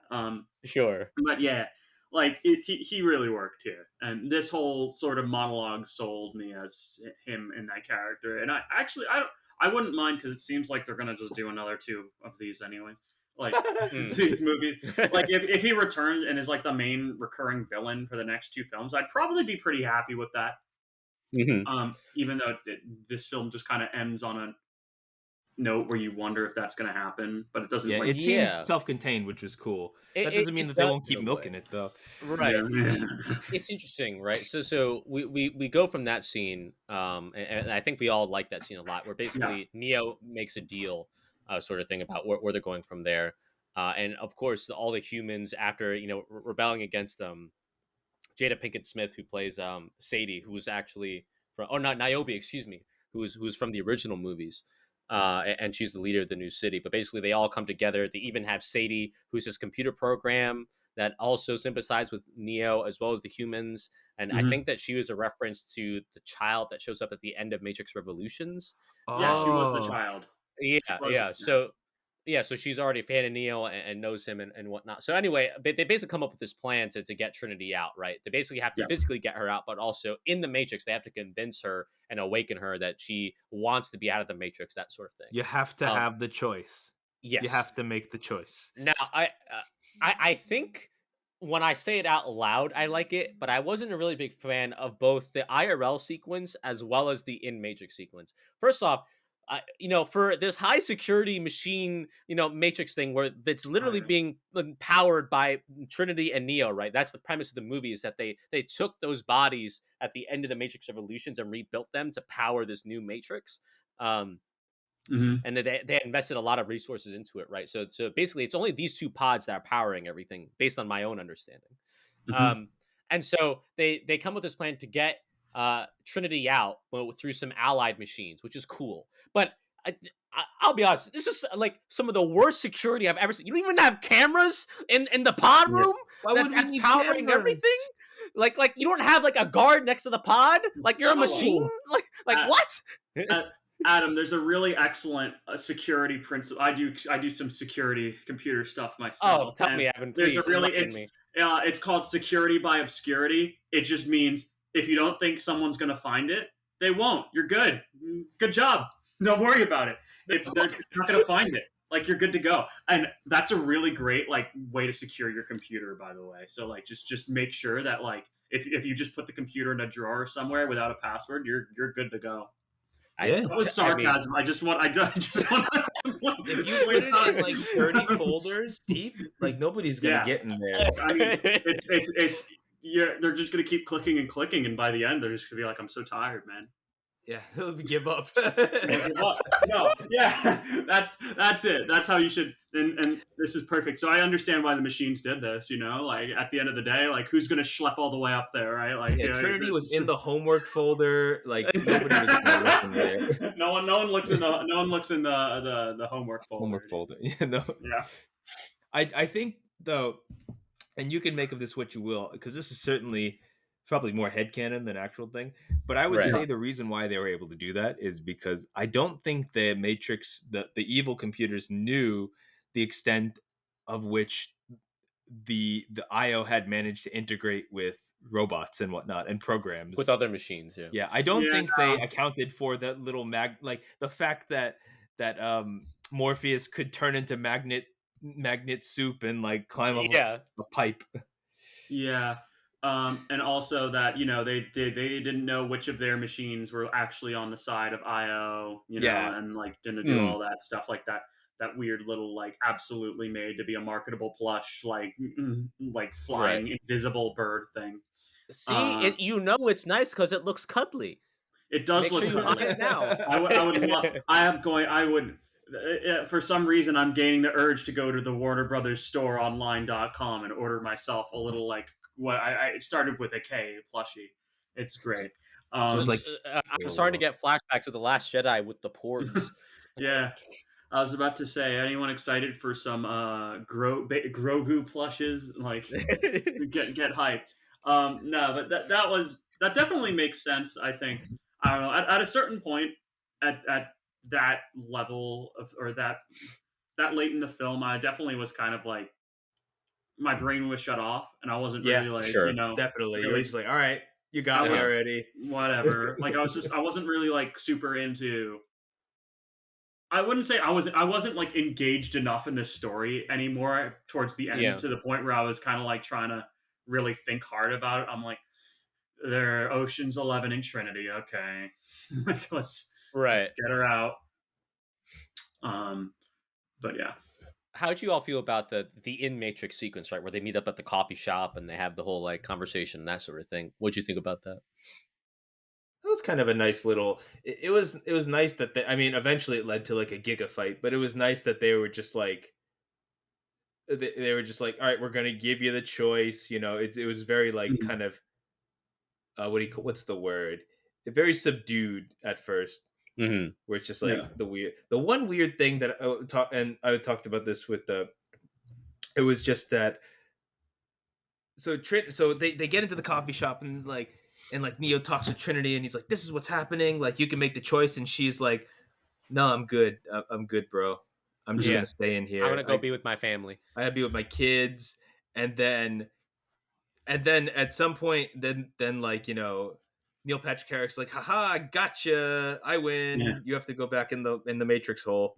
Right. And then for some Yeah. reason, then Trinity like just turns her like her robot husband calls her Tiffany, and Mhm. she's like, I always hated that name. I hate my kids. It was just out of She nowhere. go- It was, She just goes Like- full Super Saiyan, like just like yeah, but it was a weird. Like, I get I hate that name because that's Yeah. like definitely a callback to like, I'm sure people dead naming the Wachowskis and stuff like that. Sure. Yeah. Like but the like the aspect of like, now she's just like, I've always hated. It was just like, you know, it was a weird like kind of a punch to throw at like, you know, people that want to have kids and stuff. Like, it was just a weird one. It was like, It was definitely weird, and I like, you can make the argument, right, Jake, that they like foreshadow it, because they, in that first conversation between Trinity and Neo, and where they actually sit down in the coffee shop, Trinity says something like, "Oh, you know, like I have kids, but like I don't actually know if I ever wanted kids, or if like society made oh, it so that's that I right. want That's to right. have Okay, kids." Yeah. never mind. Okay, that's fair. That's fair. They like foreshadow it, but I agree with you that it feels very abrupt. Like, it's just like, "Mommy, let's go." It's like, wait, Like, I actually hate all of you. Yeah, if you guys look at the link I sent, it basically just reminded me of that meme. Fuck them kids. Fuck them kids. It really so- was. So something that was really meta, that I only found out fairly recently, is that her husband is actually played by the stunt double of Keanu Reeves from the original Matrix. Oh, really? Yeah, Wait, so that's like really? yeah. Apparently that's how they cast it. That's So- cute. Lana, you no subtext. Well, there were one of the Twitter takes I saw in the beginning of this was that after the way that the original Matrix was interpreted, Lana Wachowski said, "I will never use subtext again." Like, Nice. like everything will be like there will only be one way to interpret my films from now Sure. on. I get it. I even the casting and everything. That's wild. That was actual stunt double. His name Yeah. was Chad, wasn't he? He was just Chad. Yeah, it was Chad or something like that. I love The it. Virgin Keanu. Chad. That's incredible. But Evan, I know you said at this point you were kind of just like watching just to watch, but how'd you feel about this whole sequence? The whole chase sequence I thought was fine. I think the definitely. So one of the things I don't think we actually explicitly talked about is sort of the gimmick of this film's action is that this version of the Matrix can essentially has just a bunch of like bots floating around. Oh, yeah. That can just Yes, kind of you're like right. activate. So instead of it being like in the last two films, it was a bunch of Smiths running around and like Smith Right, could agents. take over people. Yeah, they were just a bunch of agents. Now it's just all of a sudden regular people will just like suddenly get Matrix eyes and then just start like, you know, doing whatever the hell. We call The it analyst horde or- mode. Yeah, Yeah. we call it horde mode. It's a lot of fun, which is literally we call it horde mode, and it's a lot of fun, which like Mhm. fair. I mean, Right. it does look like a lot of fun. But yeah, so it's basically just a bunch of regular people. Like there was a scene in the film towards the end where basically they're using these bots that they're just activating, people just jumping out of buildings to like bomb Right. the motorcycle. Yeah. And it was that I think the motorcycle chase scene was pretty creative. I thought it was good. I the horde mode I think was more interesting. Was decently interesting and varied than just like, you know, regular agent fights, because these aren't like Sure. agents. They're just Right, being right. overwhelmed. Right. And I thought that was cool. After they kind of leave the motorcycle, though, I was kind of like, oh well. There's this point where they're like fighting in a building. I can't even remember it. I saw it less than 24 hours ago, and I The still don't building remember fell what happens. down, and then Trinity becomes the one. Or go ahead. The power of two will restore the one true emperor, or something. Yeah. loved Rise of Skywalker. Great film. Yeah. My Great, name is just- Ray Palpatine Uh, Skywalker. Chewie, no. Anyways, no, it was So I think the I don't know. I've been listening to a bunch of takes about the what happens at the end of the Matrix or this film. This film, yeah. This film specifically, and it kind of like I thought it was more explicit, where they're like, "Oh, Neo isn't the one anymore. It's like the two of them," but it doesn't really say anything. It's just all of a sudden Trinity can fly too and is holding Neo up, Right. and then that's it. Kind of like cuts away there, and then it kind of like they did it.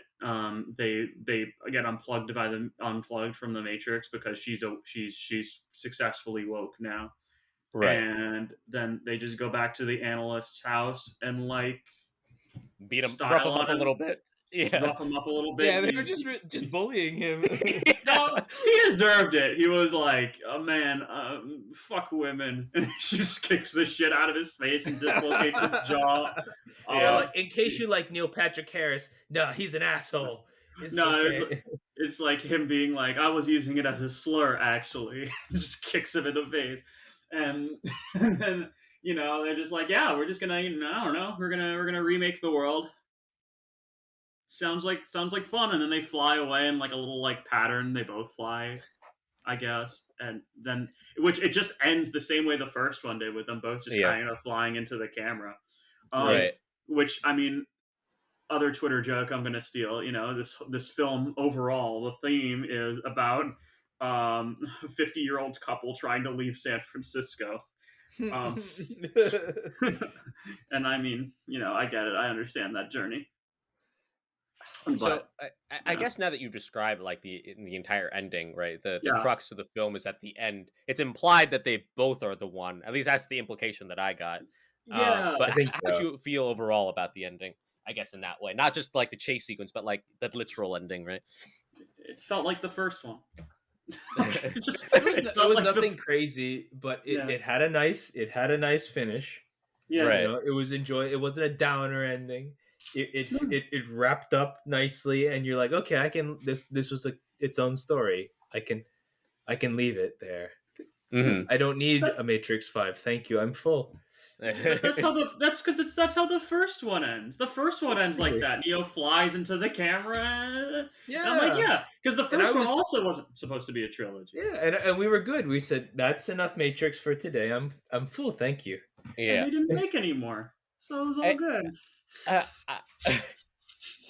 I think like in concept, I actually really like the idea of like, it's not about only having one person, right? Like without there is no Neo without a Trinity sort of thing, right? Like Trinity in some ways is the source of Neo's power, especially it's almost implied that way in the first three films. And even the architect, right? Didn't he say in the Matrix Reloaded, it's like, you're not the only one. There's been multiple ones before you, sort of thing. And they've all failed to like make the right choice or something like that. That might be kind of a modern take on the Chosen One, because I feel like we've been moving away from. Maybe I'm wrong. This is my thoughts on it, and just sure. I feel like people have been moving away from the Chosen One, the special one, to that anybody could be the chosen, the special, given the right circumstances. Mm-hmm. If they had the opportunity, if they rose to the challenge, anybody could fill that role. Right. It's like the whole idea of Peter Parker being Spider-Man. There was nothing that made Peter inherently like special, sort of. He just rose to the challenge. Yeah, right. He was just some kid from Queens, sort of thing. But keep going, Jake. Oh, that was pretty much it. Just maybe that's part of it. Is just the whole like maybe it implies like Neo was never like there was nothing special, nothing inherent about Neo. It's just that he was the one who was able to tap into it. He could do it, and so could Trinity, and so could any, and then I guess they're going to go find other people that have the Force, and Ryan can do that. Yeah, I was about to say he had the midichlorians, dude. Like, on my Letterboxd review, I was like, all right, so if Neo can use the Force, does that mean we're gonna have a Star Wars crossover? Yeah. basically. I In mean, our why not? Fortnite, Matrix, Marvel, Star Wars crossover. Oh, I mean, yeah, in Fortnite you can like I don't know, shoot Neo as like Darth Vader or something. I believe it at this point. Like so again, I like the idea of the ending, right? Of Trinity also being the one and everything, but kind of like I said before, like the journey getting there, I was kind of just like, like it didn't really do much for me. And I think that's Right. how I feel about this film in general. Is like there's a lot of really good things, and I've talked about them in this move in this review.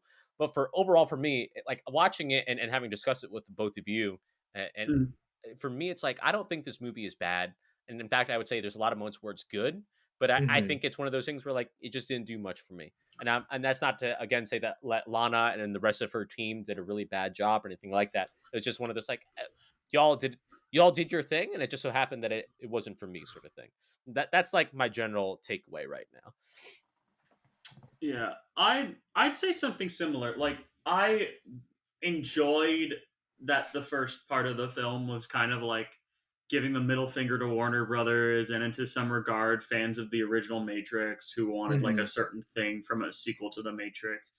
Right. But it was mostly to Warner Brothers.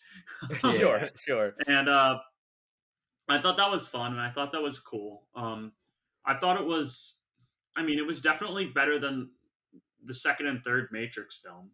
Um, Mm, I from what I can remember, like it was interesting. It had its moments. But on my second watch through of it, I was kind of like, okay, this is fine. I right. I think it had its pros and its cons, but it's not like a film I'm going to be like thinking about for long periods of time. Mhm, It's not mhm. really something that I think had a huge impact, and it's tough, right? Because like you're never going to make another Matrix film that's as influential as the original Matrix. You Right. can't, Right. Yeah. by That's lightning definition, in a do it. bottle. Right. Right. It's not even just lightning in a bottle. Like it was the start of this concept, and like no matter how good a Matrix film is, as long as it is basically the same concept, it is Right. by definition not going to be good as when that was fresh Yes. because that's what made the original Matrix so Yeah, great. It was it's so just like what Jake said before. It's like yeah, like when you first experience it, you're yeah. like you can't replicate that feeling. Just like, You oh can't. wait, this is what the Matrix is. Like, oh my Yeah, god, Yeah, yeah, we're in a, yeah, so what if we're in the simulation, bro? bro, yeah, watch yeah, out! bro. Wait, Yeah, keep going, Evan. Yeah. you know that's exactly like that's the problem. I think is that you can never make a Matrix film that's as good as the first one. Hmm. Um, but you can make one close, and I think this was pretty good overall. Hmm. But it was directed well. It was written pretty cleverly. Its cinematography was fine. Yeah. And overall, like I probably would have liked it more also if I saw it in a theater. Yeah. That's This fair. is another Maybe, this is yeah, another yeah. theme on I think most recent films is like yeah, better in a theater. Sure, I watched this HBO Max with my Same. parents on a television. Yeah, same. I did Um, the same. I watched it with my mom, and she's like, "Oh, I really like this." yeah, I did have a pretty solid like Atmos surround system, so I'm pretty lucky for that. But the other than that, like it was pretty good, and I don't know. I watched it again for this review, but I don't know if I would have otherwise. And Hmm. I'll probably not watch it again for a while. Right. Um, but yeah, I'd say pretty good, solid film. Yeah. What about you, Jake? I think you're probably the one who feels the most positive about this film. Oh, I mean, I liked it. Honestly, I really did. Beyond the movie put down a lot of cool ideas Yes. in Agreed. the beginning, especially. Hmm. I think it had a lot of and like cool kind of concepts that it's throwing out, like with the kind of the character of Neil Patrick Harris, and the whatever the architect, the analyst, I can't remember. Yeah. And I mean the whole beginning really sucked me in, and I was like, oh, this is Yes. wild. Hmm. Yeah. But otherwise, it was just a fun ride, Yeah. and I think it's just, and I think as Evan said, it was style. It was very pretty to look at as well. A lot of Hmm. cool little ideas of like just little things you see in the world where you're like, oh, that's really neat. Like I like that, and that's Right. kind of, I guess, kind of one of the aspects I really enjoy about sci-fi stuff, where you just see Yeah. things and you're like, oh, that's kind of cool. Like when we were watching Yeah. Dune, and you're like, oh, that's really cool looking, and I appreciate it. So in that sense, was fun. Mhm. The beginning part had a lot of interesting, like the beginning part was wild, but otherwise it was just a little fun film. I really don't feel the need to watch it again. Maybe I'd put it on in the background or something if I was feeling a little, interested in just seeing some Matrix stuff again. Right. Yeah, that was, Mm, it was fun. Are we Yeah. giving our reviews now? Is that it? I I guess. don't. I mean, we could. I don't really have much else to say. So I guess Yeah. on that note, Jake, like, what if you had to give it a score? What would you give it? Oh crap. Um, I gotta think of. I mean, I would say one out of two Wachowskis, but that doesn't feel fair because it's definitely above No, the 50%. it was, Mhm. Uh, yeah. I would say, oh, gotta think. Seven pills out of 10. Uh, there you go. 7 pills out of 10. It Seven was pills fun. out of 10. Are Yeah. they No. red or are they blue, Jake? Oh, you have to. That's for you to choose. All right. Depends Ooh, on it's how. all about Hold on. choice. You good? It depends on how awakened you truly are. And I'm going nuts because I forgot how to do binary conversion in my head. Because if we're doing little joke reviews, I want to do mine in Oh binary. yeah, I always have Oh to. boy. But, yeah, no, it's my actual review. I'd give it. I'd say a 3 out of 5. I Mhm. initially would say it would definitely was 7 out of 10, but I'd give it about a solid 6 out of 10. Mhm. It was definitely above average. It was pretty fun. I enjoyed watching it. I'm happy I did. Mhm. Um, it's a pretty solid film. That's the thing. Even if it wasn't like the best movie ever, it Yes. was fun to watch and it was Oh cool and I yeah, liked it. absolutely. I'm Yeah. very happy I saw it. Yeah. Yeah. I think we're all in general agreement about a lot of the aspects of the film. For me, I enjoyed quite a bit of it. Towards the end, I was definitely bored, but I don't think it was necessarily bad. Like I said before, I think it was just like it just wasn't doing much for me. Um, but that being said, I've seen a lot of criticism saying that like, oh, this is very lazy on the part of Lana and her team. No And way. I don't think it's No, lazy at yeah. all. Maybe it doesn't work for you like it does for me, and that's fair. But I would never call this lazy. I think if anything, you want to see lazy filmmaking, you can go look at the Rise of Skywalker that Evan already mentioned before, or even the Force Awakens. Like I think like this is a movie that clearly swings for the fences and tries to do something like I don't want to say completely out of this world, but definitely it has an idea and Something it's interesting very at least. yeah, it very clearly is Yeah, trying to say something. It just it doesn't quite stick the landing in that way. Um, right. I think the idea of that we said before of the machines as well as the humans integrating and becoming a unified society is very interesting. I love the meta kind of narrative in the beginning and kind of what we said before was the whole idea of like because we always think about like Jake said Neo is the one or the special whatever you want to call it Special. and now it's about it's actually Trinity and Neo as kind of the duo like this they're Mm. part of this right together, and they're both They're the ones like in that they're way. like Ray and Kylo Ren. Yeah, but they're a And dyad in the Force. Dyad, they can have healing powers. The power of two will restore the one true emperor. No, yeah. God, Also, yeah, quickly, it's 11 out of 101. That's my review. I remembered how to Oh, do very binary good, very conversions. there All good. right, you thank go. you. Okay. But like I would give it a rental at the end of the day. I think it's worth watching, especially if you're a fan of the original three. Oh I yeah. think it certainly adds to the mythology, and I think it's a good addition to the mythology. But it just ultimately, for me, didn't do much, and I don't think I'll ever watch it again unless someone around me really wants to watch it or something like that. But I think it's a rental, and it's not a bad rental. It's not a bad movie. It just doesn't do much for me. I gotta say something. I What? think that honestly, kind of the scale that you used is the spill scale, right? Yeah, But kind of the idea of a rental, I feel like has been elevated a little bit yeah. Yeah. because it's so easy to watch things that to rent something, you really have to you have to go out of your way a little bit to do it. So it's almost been elevated a little bit. Hmm. Mhm. But I know your scale doesn't change, but in a Yeah. way, renting something definitely shows like a higher degree of interest. Which is Yeah, interesting. Mhm. I think it's kind of like really at the end of the day what both of you said. I think it's worth watching. I don't think Yeah. it's like out of this world. Oh my god, so Yeah. good. And it's also not. Oh, this is really bad. Trust me, I've seen some bad movies. I'm looking at you, Transformers 4. Like I've seen some real bad. Is that the one with the dinosaur? It was with the one with the dinosaur. Oh, Yeah. And this is certainly nowhere near that. Like you could see that Lana and the rest of her team had something they wanted to say, and I'll always respect filmmakers and artists who are really trying to do that. try and do Uh, something. For real, for real.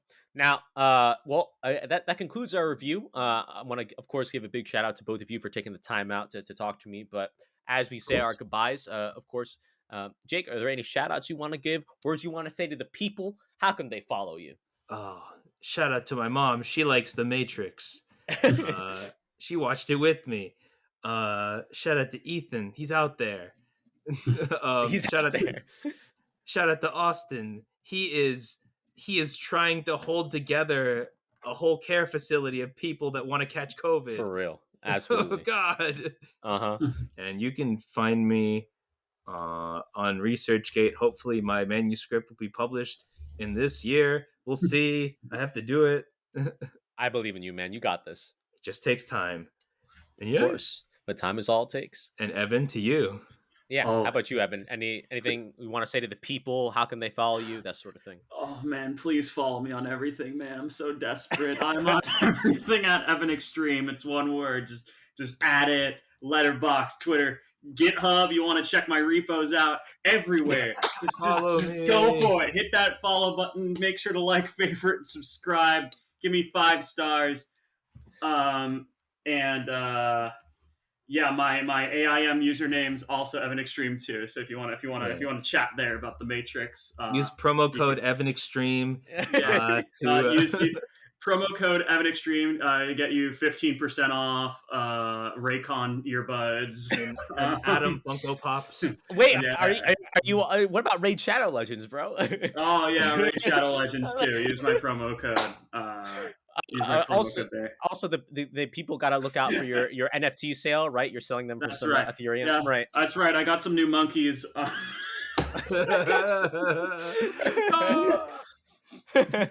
I got some new monkeys. Check my ETH domain. I don't know. Yeah, we'll link it down below. Don't worry. For those of you who are, we're gonna include a bunch of NFTs that we don't own. Yeah. Exactly.